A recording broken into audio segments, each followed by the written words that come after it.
આજે આપણે સામાન્ય બીમારી પેટની તેની જરાક વાત કરીએ છીએ, જે સામાન્ય ગણાય પણ પચવે વધારે.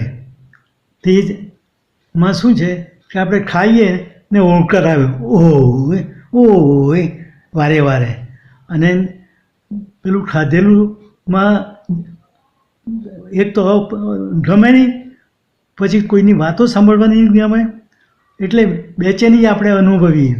તો આનો જે કોઈ ઈલાજ આપણે શોધીએ તો સીધો ને સાદો જ ઈલાજ હોય આપણી પાસે તો, કે મરી, સિંદવ અને દીકામલી અને ગંઠોડા એ સપ્રમાણમાં તમે બનાવી દો અને બોટલમાં ભરી રાખો.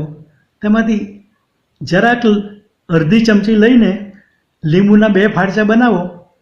તે ફાળચા ઉપર નાના છોકરાઓ પેલા જીરું મીઠું નાખીને કેમ ચૂસતા હતા તેમ એ પાવડર નાખીને ઉપર, પછી બંને ફાળચાને જરાક ગરમ કરો અને એક પછી એક બે ચૂસી નાખો, અને એ તમારી આ નાના છોકરાને જેમ મજા આવે તેમ તમને એવું મજા જ આવશે. અને આ જે નાટક છે ઓહ એ બધા નાટકમાંથી આપણે બચી જઈશું. એટલે આ અઘરું કંઈ નથી, દીકામલી મળે જ છે બધે.